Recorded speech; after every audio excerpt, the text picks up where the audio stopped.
A porta da casa antiga em Alfama rangeu como se gemesse de dor antiga. Miguel empurrou-a com o ombro, a mala pesada caindo no chão de pedra com um baque quicou pelas escadas estreitas.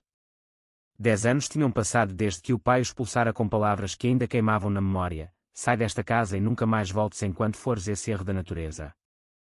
Agora, aos 28 anos, Miguel regressava. Não por arrependimento do pai, isso seria esperar demais, mas porque a mãe ligara a chorar, dizendo que o pai estava doente, muito doente, e que talvez fosse a última oportunidade. Miguel viera, mas não sozinho. No carro estacionado na rua Ingram, esperava Tomás, o homem que mudara tudo na sua vida e que agora representava o segredo mais perigoso que alguma vez carregara. Subiu as escadas devagar, cada degrau trazendo de volta memórias de uma infância sufocada por expectativas. A mãe abriu a porta do apartamento antes que ele batesse. Os olhos dela, outrora vivos, estavam vermelhos de tanto chorar. Abraçou-o com força, como se temesse que ele desaparecesse outra vez. Meu filho, meu Deus, cresceste tanto. A voz dela tremia. Ele está no quarto.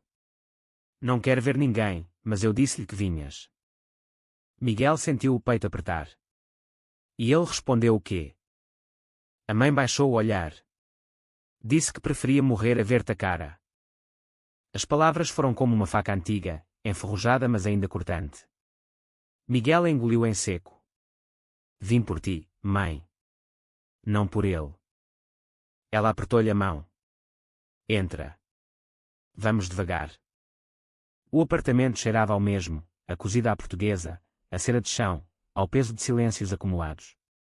No corredor, fotografias antigas nas paredes mostravam Miguel adolescente sorridente ao lado do pai orgulhoso, antes de tudo ruir.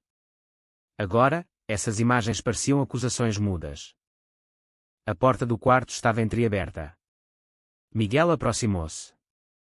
O pai, Antônio, estava deitado, magro, a pele amarelada, os olhos fundos mas ainda com aquela dureza de sempre.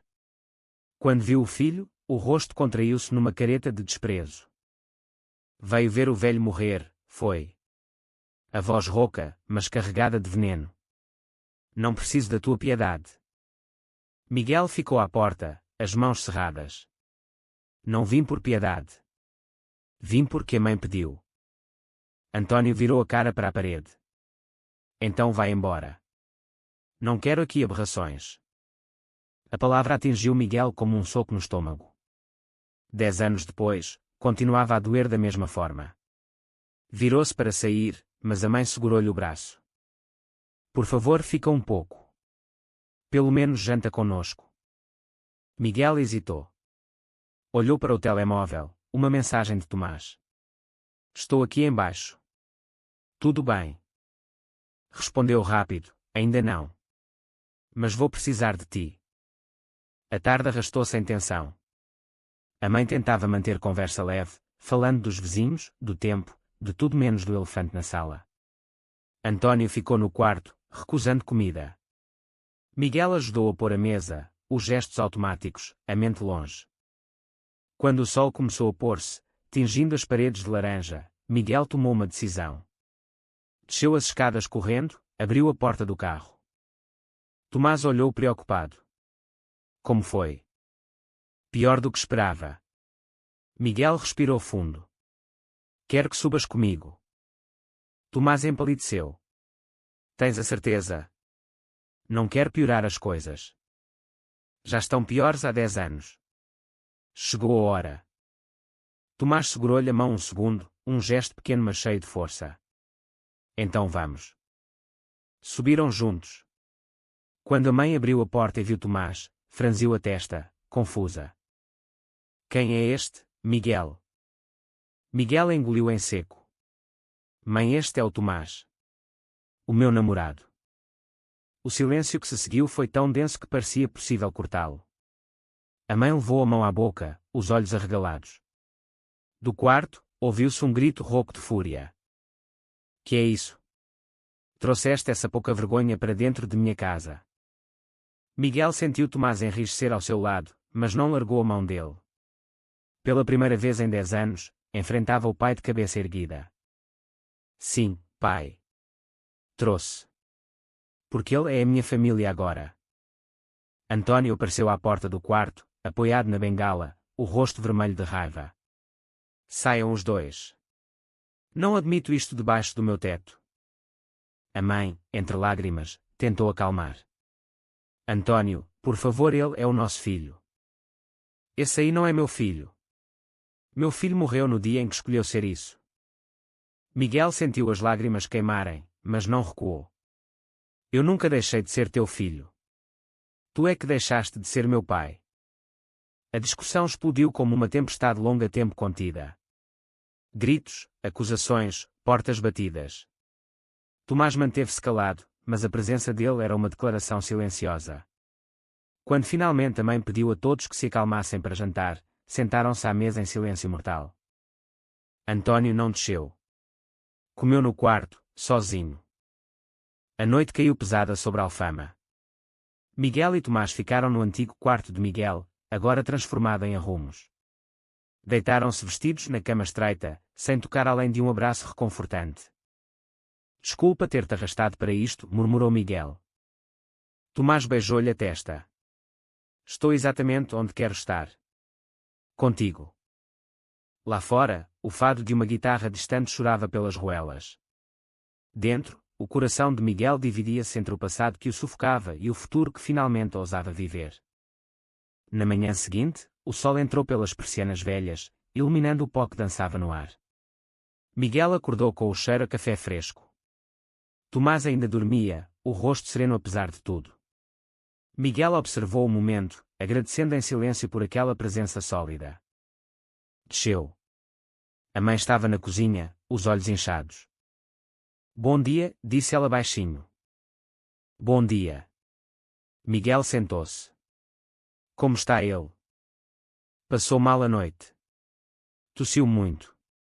Ela pousou uma chave na frente dele. Miguel, por que não me contaste antes? Sobre o Tomás. Miguel baixou o olhar. Tive medo que reagisses como o pai. Ela suspirou. Eu não sou como o teu pai. Doía-me que tivesses ido embora, mas nunca deixei de te amar. Só precisava de tempo para entender. Um silêncio confortável instalou-se. Pela primeira vez em anos, Miguel sentiu um vislumbre de reconciliação com a mãe. Tomás desceu pouco depois, cumprimentou educadamente. A mãe, ainda nervosa, ofereceu-lhe café. A conversa foi cautelosa, mas aos poucos a mãe começou a fazer perguntas sobre a vida de Tomás. Era arquiteto, gostava de fado, crescera no Porto. Pequenos detalhes que humanizavam o namorado aos olhos dela. Mas a trégua durou pouco. Antônio apareceu à porta da cozinha, pálido, tremendo. Então agora vamos fazer de conta que isto é normal, cuspiu. A mãe tentou intervir. Antônio, por favor. Não. Esta casa tem regras. Sempre teve. E aberrações não entram. Tomás levantou-se devagar. Senhor Antônio, respeito a sua casa. Mas amo seu filho. Isso não é uma aberração, é a minha verdade. Antônio olhou com desprezo. Verdade. A verdade é que ele destruiu esta família com as escolhas dele. Miguel levantou-se também, a voz firme. Eu não destruí nada. Tu destruíste quando me expulsaste aos 18 anos, sem um tostão, só porque um colega me beijou e alguém viu. A mãe levou a mão à boca, surpresa com o detalhe que nunca soubera. Antônio vacilou, mas recuperou. Fiz o que qualquer pai decente faria. Um pai decente teria conversado. Apoiado. Não me teria deixado na rua. O velho sentou-se pesadamente, como se as pernas falhassem. Pela primeira vez, Miguel viu um laivo de dúvida nos olhos dele. O dia passou em tensão. Miguel e Tomás saíram para passear pelas ruas de Lisboa, precisando de ar. Caminharam até ao mirador da Senhora do Monte, onde a cidade se estendia como um mar de telhados cor de terracota. Às vezes penso que nunca vai mudar, confessou Miguel, encostado ao gradeamento. Tomás abraçou-o por trás. Talvez não mude. Mas tu mudaste. E isso já é vitória. Regressaram ao fim da tarde. A mãe esperava-os ansiosa. O médico veio. O teu pai está pior. Quer falar contigo. sozinho. Miguel sentiu o coração acelerar. Entrou no quarto. António estava recostado, o rosto mais cinzento. Senta-te, ordenou, voz fraca. Miguel obedeceu. Ouvi-vos ontem à noite. A conversar baixo. António tossiu. Ele parece decente. Miguel ficou sem palavras. Não quer dizer que aprove, continuou o velho. Mas estás feliz? Estou, respondeu Miguel, voz embargada. António fechou os olhos. Quando eu era novo, havia um colega na fábrica, olhávamos um para o outro de maneira diferente. Nunca disse nada. Casei com a tua mãe porque era o esperado. Talvez tenha medo do que poderia ter sido. O confessionário inesperado deixou Miguel atordoado. O pai, homofóbico ferranho, carregava um segredo próprio. Por isso te odiei tanto, murmurou António. Porque vias em ti o que eu nunca tive coragem. Lágrimas rolaram no rosto enrugado. Miguel pegou na mão do pai, pela primeira vez em 10 anos. Naquela noite, António pediu que Tomás entrasse também. O pedido surpreendeu todos. Sentados os 4 no quarto pequeno, o velho falou com dificuldade. Não vou mentir. Não entendo. Nunca vou entender completamente. Mas não quero morrer com ódio. A mãe chorava silenciosamente. Tomás agradeceu com respeito. Miguel sentia o peito explodir de emoção contida. Parecia o início de algo. Uma ponte frágil, mas existente. Mas o destino reserva sempre curvas. Na madrugada seguinte, o telemóvel de Miguel tocou. Era um número desconhecido do Porto. Senhor Miguel Costa. Da Polícia Judicial. Precisamos que venha identificar um corpo. Acredita-se ser o seu irmão, Pedro. Pedro, o irmão mais velho que cortara contacto com toda a família há 15 anos, depois de um escândalo envolvendo fraude. Miguel sentiu o mundo girar. Como contar isto ao pai agora, precisamente quando uma reconciliação parecia possível? O corpo foi encontrado num apartamento degradado no Porto, overdose de medicamentos misturados com álcool. Pedro deixara uma carta. Miguel leu-a na esquadra, as mãos tremendo. Irmão, se estás a ler isto, falhei outra vez. Perdi tudo, dinheiro, amigos, dignidade. A única coisa que nunca perdi foi a vergonha de ter abandonado a família quando mais precisavam. Desculpa por não ter estado lá quando o pai te expulsou. Tinha medo que ele descobrisse o meu segredo também. Sou gay, sempre fui, e vivi escondido. Morro sozinho porque nunca tive coragem de viver de verdade. Perdoa-me. Miguel chorou como não chorava desde adolescente. Pedro, o irmão perfeito, o orgulho do pai, carregava o mesmo segredo. Escolhera o silêncio até ao fim. Teve de contar à família. A mãe desmaiou. António, já débil, teve uma crise cardíaca. Foi internado de urgência. No hospital, Miguel sentou-se ao lado da cama, segurando a mão fria do pai. Ele era como eu, murmurou Miguel. E nunca disse. António abriu os olhos devagar. Pedro. Miguel assentiu. O velho chorou em silêncio, lágrimas grossas rolando. 2 filhos e eu falhei com os 2.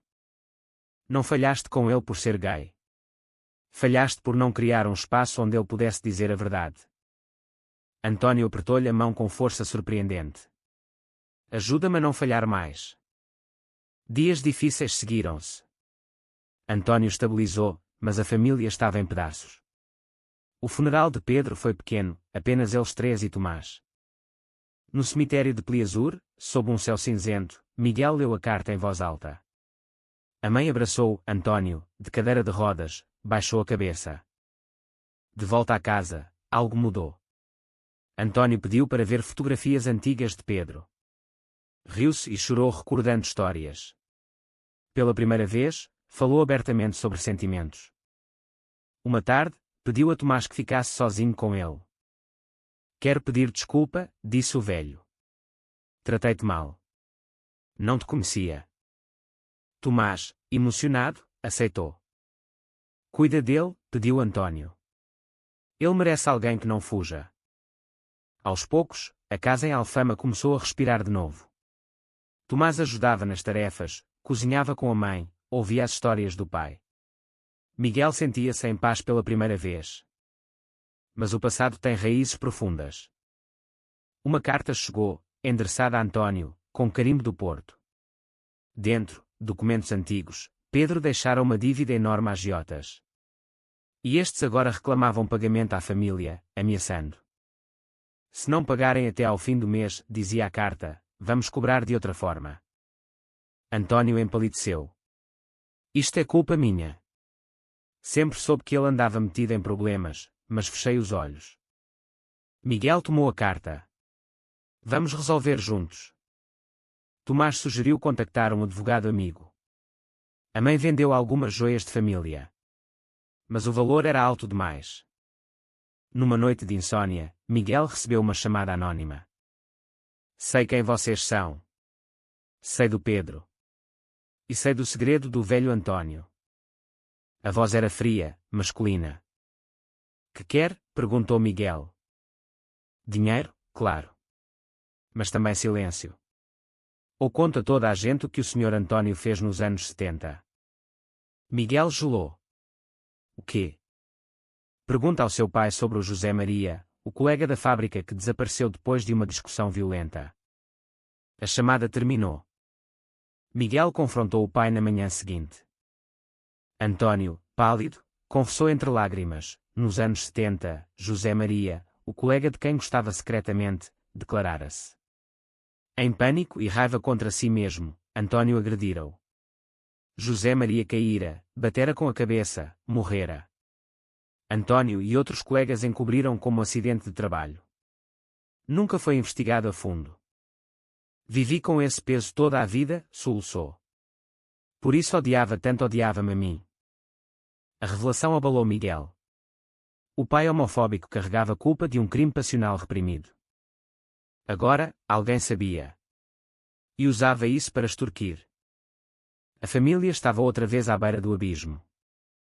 Os dias seguintes foram de angústia.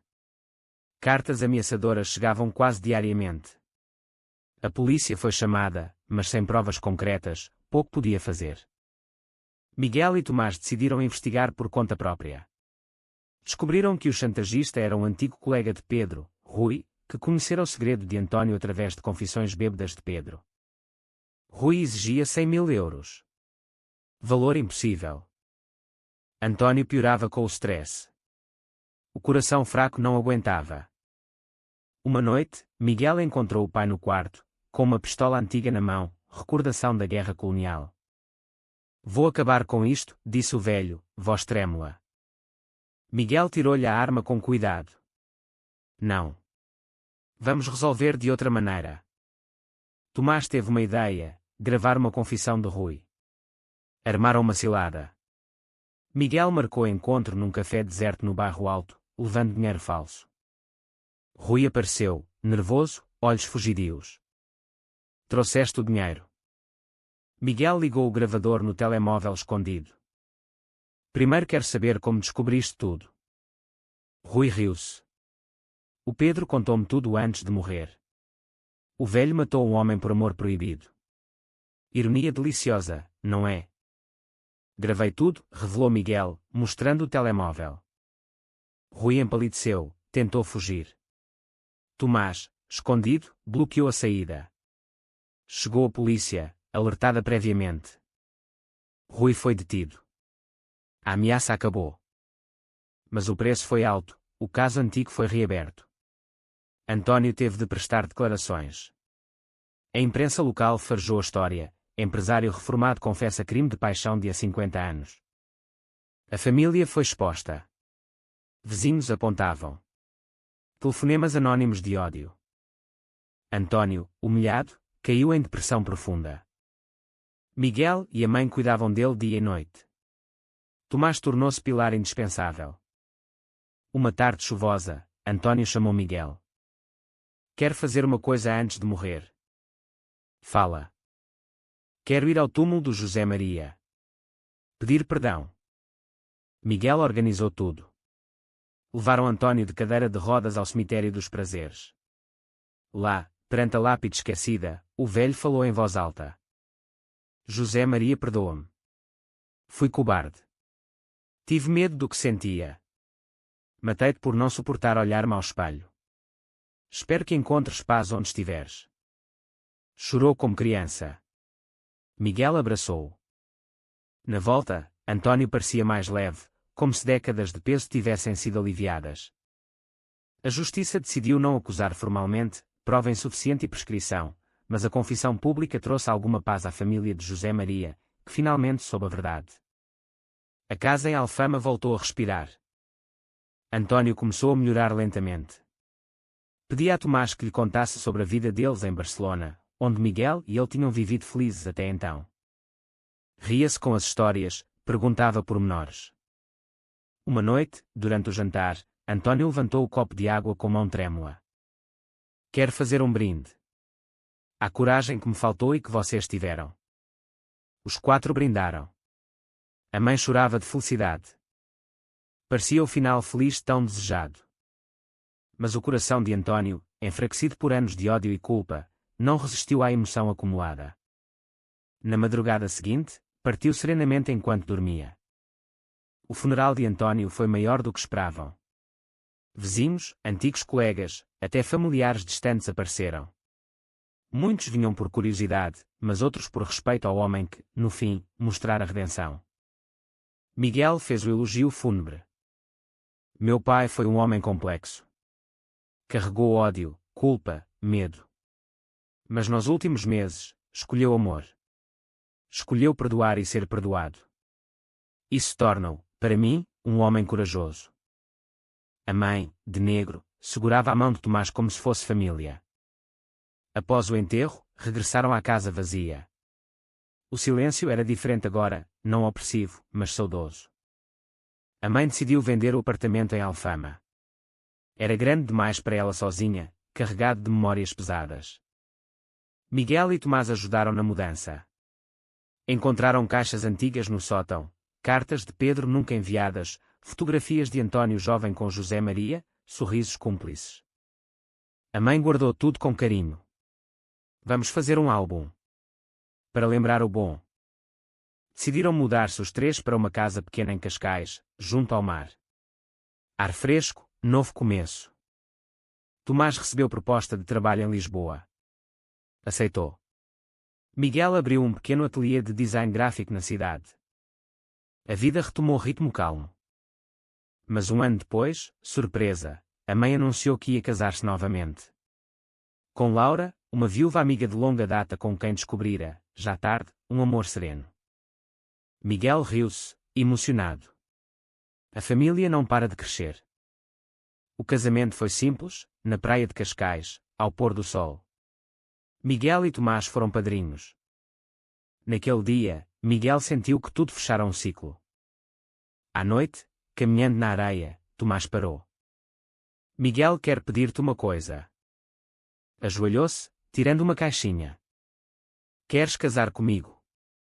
Miguel, lágrimas nos olhos, disse sim. O casamento realizou-se 6 meses depois, na mesma praia. A mãe e Laura organizaram tudo. Amigos de Barcelona vieram. Até antigos vizinhos de Alfama apareceram, alguns para pedir desculpa pelo passado. Foi um dia de luz, risos, fado ao vivo. Anos mais tarde, Miguel e Tomás adotaram uma menina, Inês. Criaram-na com amor aberto, contando-lhe as histórias da avó corajosa, do avô que aprendera tarde mas aprendera, do tio Pedro que não tivera tempo. Inês cresceu sabendo que família é quem escolhemos amar, independentemente de tudo. E assim, do fundo da dor e do silêncio, nasceu uma história de redenção, coragem e amor que sobreviveu a preconceitos, segredos e tempo. Porque o amor, quando verdadeiro, sempre encontra caminho. Inês tinha agora 8 anos. Cabelos cacheados, olhos vivos, curiosidade insaciável. Perguntava tudo.